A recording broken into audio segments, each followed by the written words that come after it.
नमस्कार दोस्तों, मैं सत्यम शिक्षित आजमगढ़ के चैनल पे आप सभी लोग का स्वागत करता हूं। जैसा कि पिछली वीडियो में हम लोगों ने पढ़ा अरब आक्रमणियों के बारे में।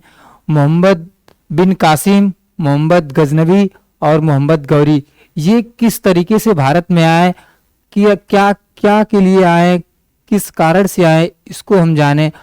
अब हम आगे स्टार्ट करते हैं दिल्ली सल्तनत। तो जिनको भी अगर पिछली क्लास हमारी नहीं देखे हैं तो वो पिछली क्लास हमारी देख करके फिर इस क्लास को देखेंगे तो उनको बेहद अच्छे से समझ में आएगा। तो हम स्टार्ट करते हैं दिल्ली सल्तनत का।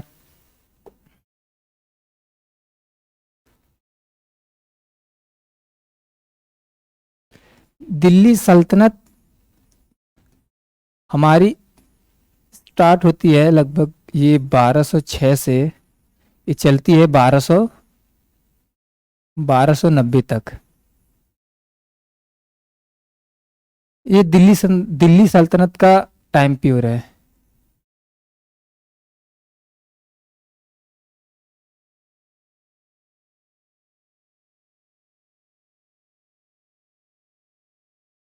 दिल्ली सल्तनत पे कुल 5 शासकों ने शासक किया था। शासक नहीं कह सकते, कुल 5 वंशों ने पे शासन किया।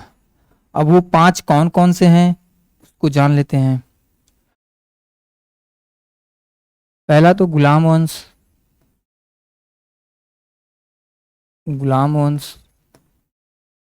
दूसरा है खिलजी वंश।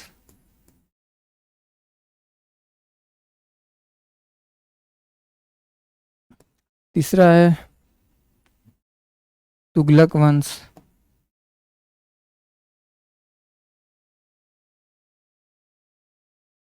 चौथा सैयद वंश।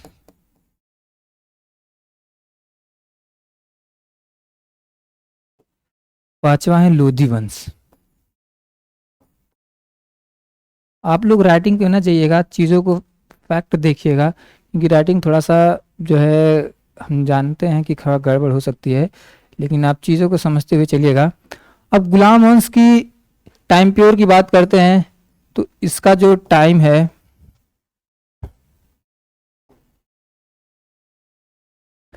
ये 1206 से 1290 तक। खिलजी वंश की बात करते हैं तो ये चलता है, इसका टाइम पीरियड 1290 से 1320। तुगलक वंश की बात करते हैं तो ये चलता है 1320 से 1414।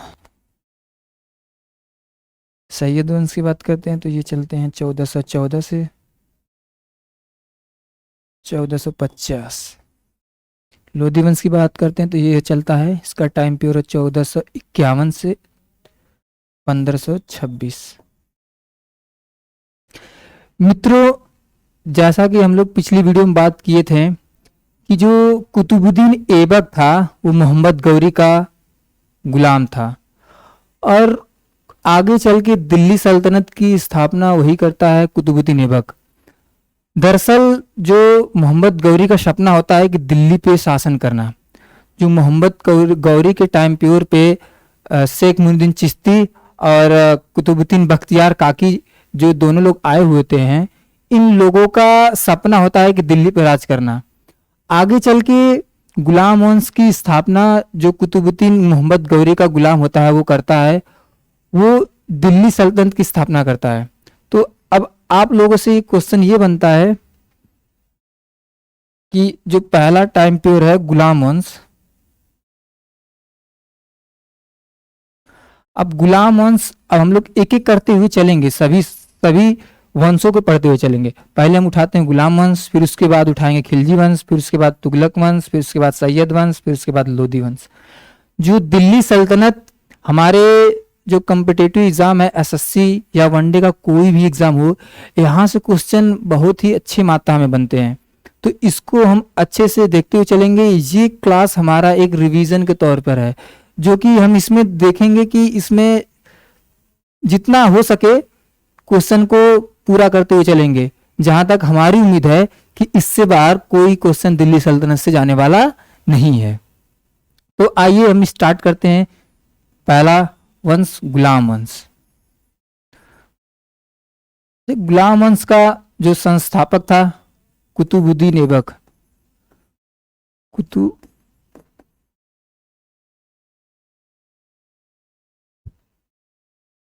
कुतुबुद्दीन ऐबक। कुतुबुद्दीन ऐबक जो कि गुलाम वंश का संस्थापक होता है। कुतुबुद्दीन ऐबक जो होते हैं, ये आप लोग से एक क्वेश्चन अभी गूगल पे आप लोग टाइप करेंगे कि दिल्ली सल्तनत का पहला सुल्तान कौन है, तो आप सभी लोगों को दिखाएगा गूगल पे कि दिल्ली सल्तनत का पहला सुल्तान कुतुबुद्दीन ऐबक। लेकिन ये सरासर गलत है, क्योंकि इसने सुल्तान का पद धारण ही नहीं किया। इसने सुल्तान का पद धारण ही नहीं किया था। दिल्ली सल्तनत सल्तनत का जो सुल्तान है वो इल्तुतमिश है, लेकिन जो है गूगल पे आपका दिखाता है कुतुबुद्दीन ऐबक।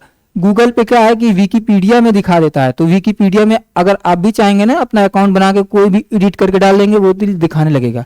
तो अगर आप गूगल के हिसाब से गए तो आपका काम बन जाएगा। तो इसलिए आप इस चीज को ध्यान दीजिएगा। तो अब कुतुबुद्दीन ऐबक के बारे में जानते हैं। कुतुबुद्दीन जो ऐबक होता है, ये अपना जो राजधानी है ये लाहौर स्टैब्लिश करता है। सबसे पहली बात, अपनी राजधानी लाहौर। और ये क्या है, कुतुबुद्दीन ऐबक, इसे लोग लाख बख्श भी कहते थे। लाख बख्श के नाम से भी ये जाना जाता है, लाख बख्श भी कहते हैं। अब लाख बख्श इसको क्यों कहा जाता था, क्योंकि इसका दिल किसी पे भी पसीज जाता था ना, तो ये लाखों अशरफिया ऐसे में ही दान दे देता था, इसलिए इसे लाख बख्श भी कहा जाता था। इसने दो तरीके के जो है टाइटल एक्सेप्ट किए थे, एक सिपह, एक सलार।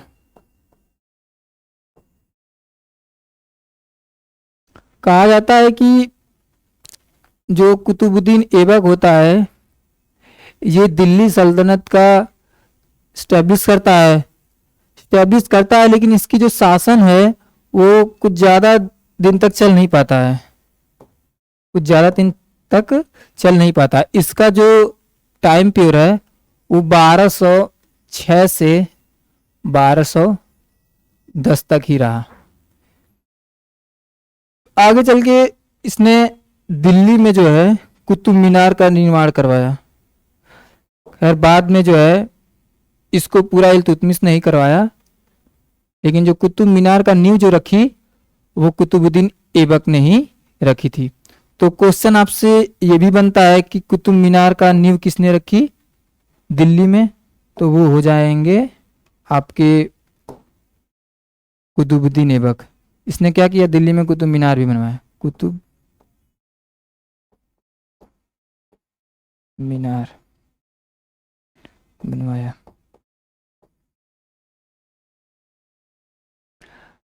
हालांकि इसकी जो है इसका जो मृत्यु होती है वो पोलो खेलते हुए, पोलो जो क्या बोलते हैं, चौगान, जो घोड़े पे चल के स्टिक से जो बॉल को मारी जाती है, पोलो को ये खेल रहा था, उसी से घोड़े से गिर करके इसकी मृत्यु हो गई थी।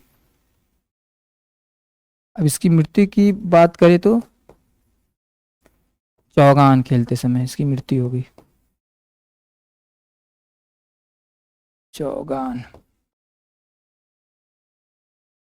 चौगान खेलते हुए इसकी मृत्यु हो गई। अब गुलाम वंश में भी जो है मित्रों कई शासक है। हम सोच रहे हैं कि उनका एक तरीके से सीधे सीधे पूरा नाम ही लिखते चलते हैं, जिससे क्या होगा कि चीजें अच्छे से क्लियर होंगी।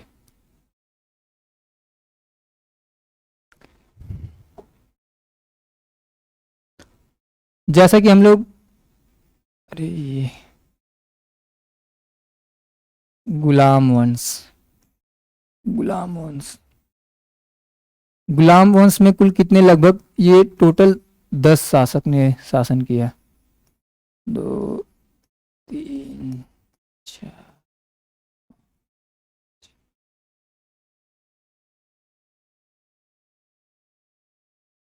ये कौन कौन है इसको जान लेते हैं, फिर उसके बाद आगे बढ़ते हैं। पहला तो कुतुबुद्दीन ऐबक था। कुतुब कुतुबुद्दीन ऐबक। हाँ, कुछ महीनों के लिए, इसके बाद कुतुबुद्दीन के बाद कुछ महीनों के लिए शासन आराम शाह किया, लेकिन फिर उसके बाद आया इल्तुतमिश। इल इल्तुतमिश। फिर उसके बाद आता है तीसरा रुकु रुकनुद्दीन फिरोज।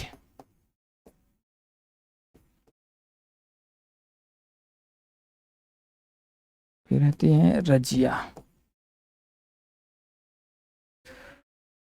रुकनुद्दीन फिरोज, फिर उसके बाद आती हैं रजिया, फिर रजिया के बाद मुइजुद्दीन बहराम।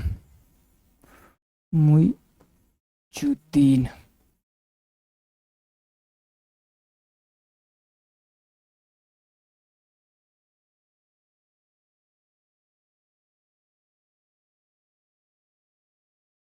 मुइजुद्दीन बहराम के बाद आते हैं अलाउद्दीन मसूद शाह। अलाउद्दीन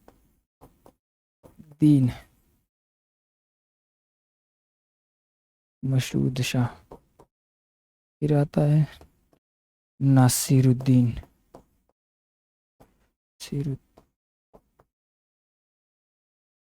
नासिरुद्दीन। फिर आता है ये गयासुद्दीन बलबन।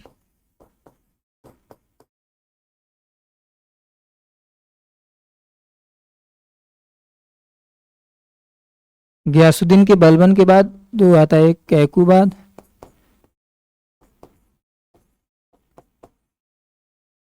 एक होते हैं क्यूमर्स। ये 10 शासक गुलाम वंश पे जो है कहे तो शासन करते हैं।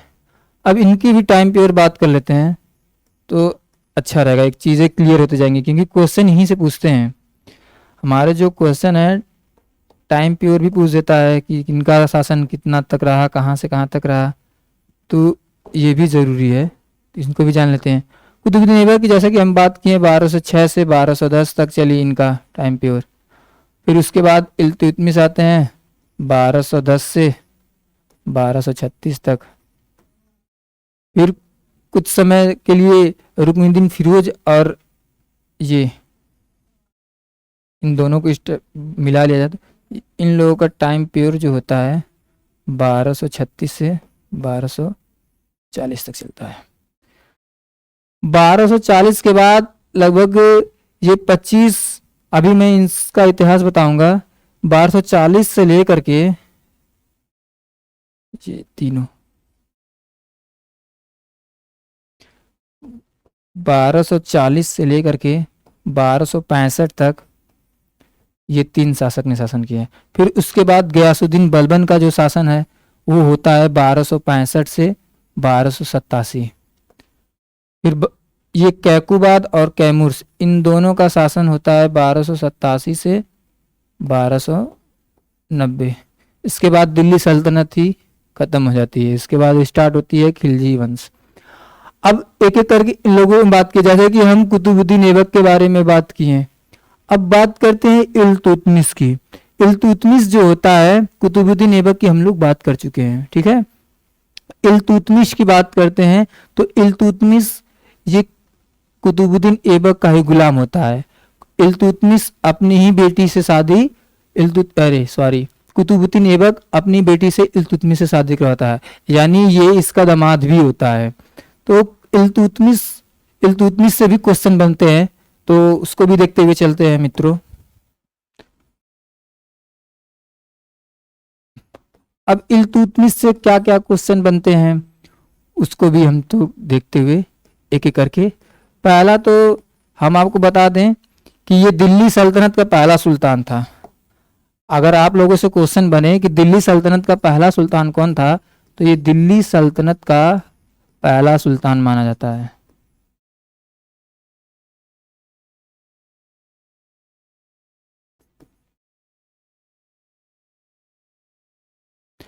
दूसरा, इसने चहलगानी स्टार्ट की। अब ये चहलगानी क्या होती है?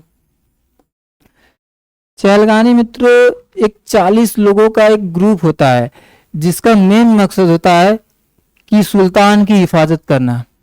इस चहलगानी की स्थापना इल्तुतमिश ने की। आगे बात करते हैं इनके कुछ और। ये था ना,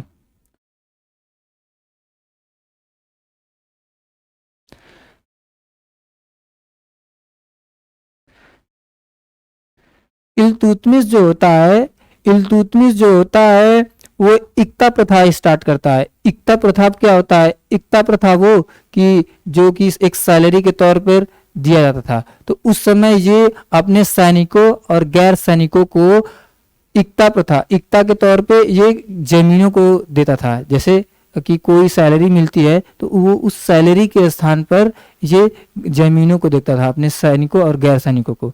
तो इसने इक्ता प्रथा पूछ देता है कि इक्ता प्रथा किसने स्टैब्लिश की, तो वो इक्ता प्रथा। चौथा, इससे ये भी क्वेश्चन पूछता है कि न्याय का राजा किसे कहते हैं, तो ये इल्तुतमिश को ही कहते हैं। इसको न्याय का राजा भी बोला जाता है। इसकी इसके ये जो रुकनुद्दीन फिरोज है और रजिया है, ये इन्हीं की एक बेटी, इसी की ये बेटा होता है और एक बेटी होती है। आगे चल के जब इल्तुतमिश की लगभग 1236 में मृत्यु हो जाती है तो उसके बाद तख्त को रुकनुद्दीन फिरोज संभालता है, लेकिन ये शासन के योग्य नहीं होता है, ये सक्षम नहीं होता है, ये कोई भी डिसीजन होता है ये ले नहीं पाता है। तो बाद में रजिया सुल्तान इसके जगह गद्दी पर बैठती है और शासन करती है। अब रजिया सुल्तान की अगर बात करें आप लोगों को मित्रों, तो रजिया सुल्तान से भी क्वेश्चन बनता है कि दिल्ली सल्तनत की पहली महिला शासक कौन थी, तो वो थी रजिया सुल्तान। कौन था? रजिया सुल्तान। दूसरा क्वेश्चन ये पूछता है कि दिल्ली सल्तनत की पहली महिला कौन थी? रजिया सुल्तान। और रजिया सुल्तान से और भी क्वेश्चन बनते हैं, वो हम लोग देखते हुए चलेंगे।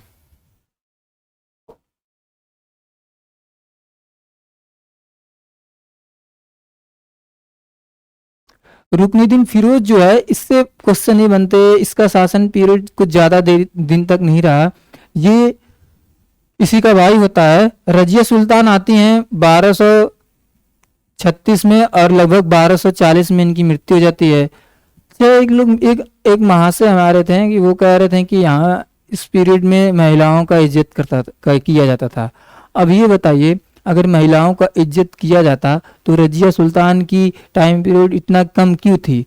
अब बाद में इसके भाई और इसके पति अल्तुनिया का हाथ क्यों था इसके मृत्यु के पीछे? ये सोचने की है ना प्रश्न। एक महाशय वो बोलते हैं कि यहाँ पे जो है महिलाओं का इज्जत किया जाता था, तो यहाँ महिलाओं का हम तो कहते हैं इज्जत बिल्कुल नहीं किया जाता था। अगर इज्जत किया जाता तो इनका रजिया सुल्तान का टाइम पीरियड इतना कम क्यों रहता था? और मैं बता रहा हूँ कि गुलाम वंश इसका नाम है। तो ये गुलामी प्रथा कहाँ से स्टार्ट हुई थी? हम पिछले वीडियो में आप लोगों को बताए थे कि जो अरब से आए हुए थे आक्रमणकारी, वो धीरे धीरे यहाँ पे अरबियन जो अफगानिस्तानियन थे वो यहाँ पे बसे। वही सभ्यता यहाँ पे इस लागू हुई और वही सभ्यता इसमें भी लागू होते हुए चली गई। यहाँ का क्या था? शासन कौन करता था? जिसके पास जितने गुलाम वो उतना बड़ा शासक, वो उतना बड़ा सुल्तान। तो रजिया सुल्तान की हम बात कर रहे थे। तो रजिया सुल्तान जो है इल्तुतमिश की बेटी होती है। रजिया सुल्तान इल्तुतमिश की बेटी होती है। इसने 3 तरीके के सिक्के चलाए थे। एक का नाम था न्याय की रानी, दूसरे सिक्के पे लिखा था इल्तुतमिश की बेटी,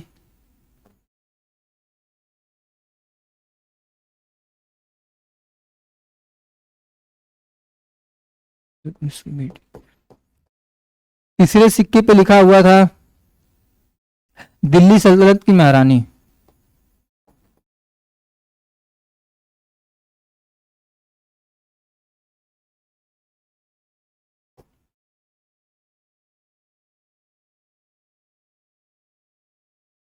इसने अपने शासनकाल के पीरियड में 2 तीन सिक्के चलाए थे। एक पे लिखा था नया की रानी, दूसरे पे लिखा था इल्तुतमिश की बेटी, तीसरे सिक्के पे लिखा था दिल्ली सल्तनत की महारानी। इसने दो तरीके के प्रथा ऑप्ट किए थे। एक था कुबा,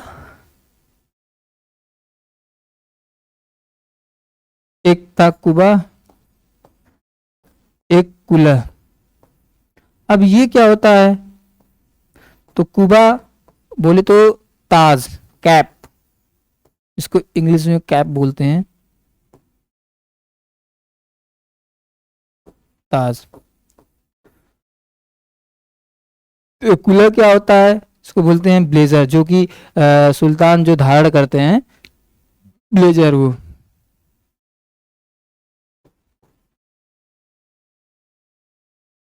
इसका शासनकाल ज्यादा दिन तक नहीं रहा, वही लगभग बता रहे हैं ना 1240 से 1236 से 1240 का इसका टाइम पीरियड था। इसने अपने शासनकाल में तीन तरीके के सिक्के चलाए और दो तरीके से ऑप्ट किए।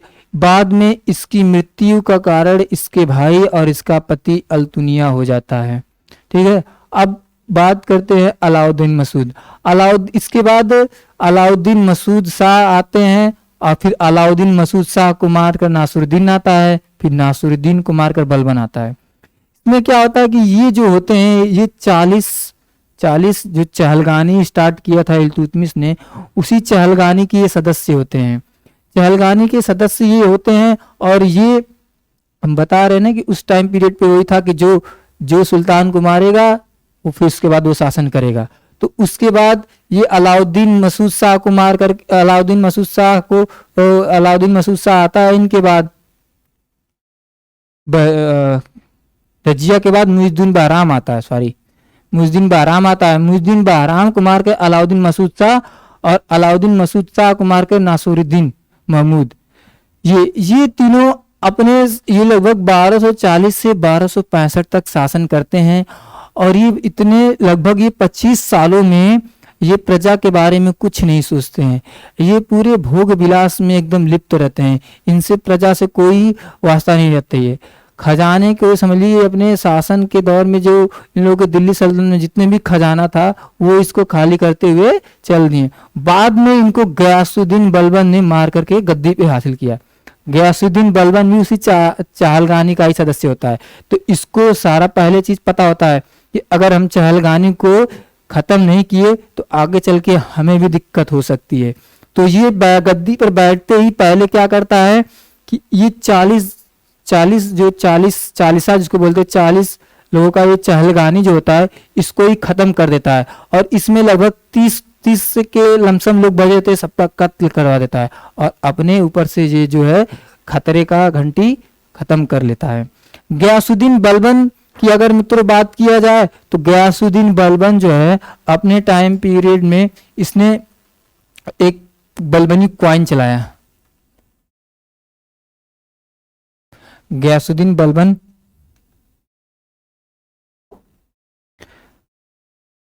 जो है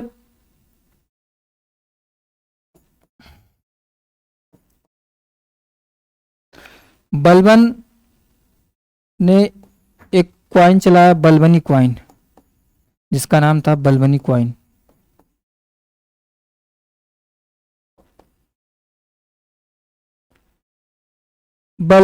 बलबन जो था ये शासन के ये बहुत ही योग्य रहता है। ये शासन भी करता है, आगे चल के ये शासन भी करता है और कुछ चीजों को भी इसने इस्टेब्लिश किया होता है। लेकिन ये 1240 लगभग ये जो होते हैं 1240 से 1265 के लमसम में ये जो तीन शासक होते हैं ये भोग विलास में लिप्त रहते हैं।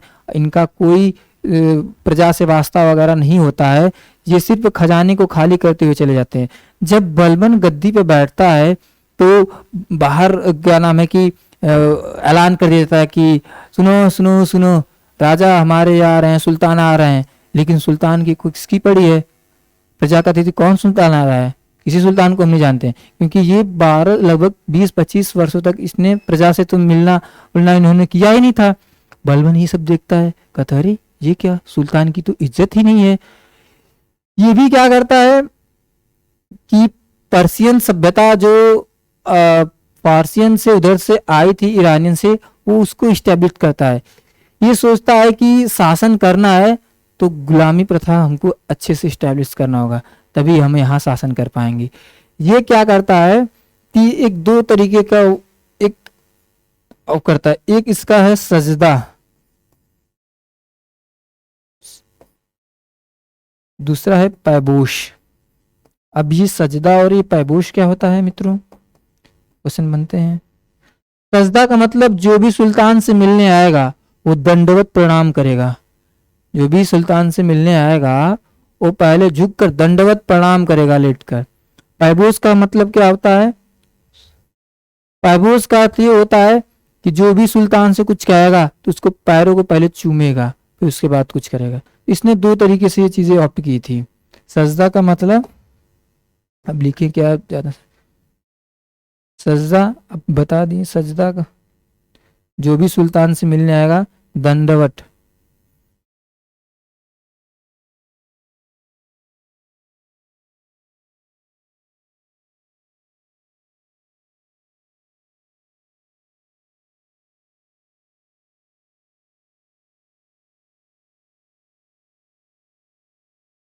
ये गयासुद्दीन बलबन का शासन था। गयासुद्दीन बलबन एक योग्य शासक कहा जाए तो माना जाए तो योग्य शासक होता है। इसके शासनकाल में ही इसके शासनकाल में ही जो कुछ वो क्या कहते हैं उनको,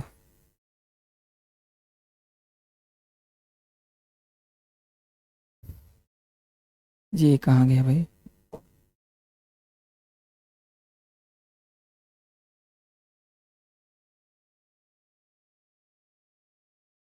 बस ठीक है। अब बात करते हैं बलबन के ही शासनकाल में जो मंगोल होते हैं, मंगोल बहुत क्रूर होते हैं, वही छोटे छोटी आंखों वाले मंगोल इसी के शासनकाल में अटैक कर देते हैं। वो इतने क्रूर होते हैं, पढ़े लिखे तो होते नहीं है वो जहाँ पे भी जाते हैं इतने कत्लेआम करते हैं, औरतों बीवी बच्चों को एकदम मारना पीटना, फसलों को खराब करना, ये इन्हीं लोगों का काम था। ये इन लोग कहीं एक जगह रुक करके नहीं रहते थे। आज यहाँ रह लिए तो फिर 30-40 किलोमीटर की दूरी के बाद फिर कुछ दूरी पे टिक लिए, इस तरीके से रहते थे। अच्छा, जब मंगोल आक्रमण किए तो उस आक्रमण में बलबन का बेटा और बलबन भी मारा जाता है। आगे चल करके मित्रों बलबन की मृत्यु हो जाती है और 1287 में लगभग मृत्यु हो जाती है बलबन की। फिर 1287 से कैकुबाद और क्यूमर्स शासन करते हैं, जो कि जो मंगोल होते हैं वो कभी भी अटैक कर रहे होते हैं। तो ये 1287 से 1290 में ये 3 साल ये अपने भागते फिरते में अपने जान बचाने में ही लग जाते हैं। तो इन लोगों के में ज्यादा ऐसे क्वेश्चन नहीं पूछती है। हाँ, और पूछती है बलबन के बारे में हुआ, हम लोग बलबन पढ़े, इल्तुतमिश पढ़े, रजिया सुल्तान पढ़े, कुतुबुद्दीन ऐबक पढ़े, इन लोगों से क्वेश्चन अच्छे मात्रा में बनता है। तो मित्रों आज हमारी ये क्लास थी। अब हम जो है गुलाम वंश के जितने भी शासक थे उनको देखें। अब हम आगे चलते हैं, आगे हमारा वंश स्टार्ट होता है खिलजी वंश। अब खिलजी वंश के बारे में हम आप लोगों को एक मोटी तरीके से बता देते हैं कि खिलजी वंश की जो स्थापना था जलालुद्दीन फिरोज खिलजी ने किया था। खिलजी वंश का स्थापना जो था वो जलालुद्दीन फिरोज खिलजी था। अलाउद्दीन का जो इतिहास था ये इसी वंश से है, जो कि एक बहुत ही अच्छा, और अलाउद्दीन से क्वेश्चंस भी बहुत ज्यादा मात्रा में बनते हैं। अगर सबसे ज्यादा क्वेश्चन बताएं तो खिलजी वंश से बहुत अच्छे खासे क्वेश्चन बनते हैं। तो जो खिलजी वंश था मित्रों, इसके जो संस्थापक था वो था जलालुद्दीन फिरोज खिलजी। जलालुद्दीन फिरोज खिलजी था। जलालुद्दीन फिरोज खिलजी जो है ये इसी जो अलाउद्दीन खिलजी होता है वो उसी का चाचा होता है। अलाउद्दीन खिलजी सोचता है कि हमारे चाचा कब हमसे कहें कि हम शासन करें, लेकिन इनके चाचा के क्या है, वही वाली हाल कि मुंह में दांत ना हो पेट में हाथ ना हो, लेकिन खाने के लिए चाहिए बटर चिकन। वही वाली हाल, क्या कहा जाए। तो मित्रों, खिलजी वंश की बात हम लोग अगले वीडियो में करेंगे। एक तरीके से मोटी मोटा बताएं, खिलजी वंश से क्वेश्चन अच्छे अच्छे बनते हैं। इस वीडियो को हम लोग एक रिवीजन के तौर पे देखें, कहाँ से क्या क्या बनते हैं क्वेश्चन, किस किस से बनते हैं, टाइम पीरियड क्या है, ये चीज़ों को जाने हम। आगे हम खिलजी वंश की बात करेंगे, फिर उसके बाद तुगलक वंश की बात करेंगे, फिर उसके बाद सैयद वंश की बात करेंगे। आप लोगों को वीडियो ये कैसा लगा रिवीजन के तौर पर, आप लोग इसको कमेंट बॉक्स में जरूर बताइएगा और अपने फीडबैक जरूर दीजिएगा। और अच्छा लगे तो लाइक और डिसलाइक दोनों ऑप्शन है। अच्छा लगे तो लाइक, नहीं अच्छा लगे तो आप एकदम स्वतंत्र हैं, डिसलाइक भी कर सकते हैं। आप अपनी प्रतिक्रिया लेकिन जरूर दीजिएगा। और आगे हम बात करेंगे खिलजी वंश, जो कि बहुत ही इंपॉर्टेंट होता है। और खिलजी वंश आप लोग जो है पढ़ना चाहेंगे तो कमेंट बॉक्स में जरूर लिखिएगा कि आगे का भी हमें चैप्टर दीजिए। आगे हम आप लोगों को मित्रों कल हम बताएंगे आगे चल करके। तब तक के लिए थैंक यू। जय हिंद।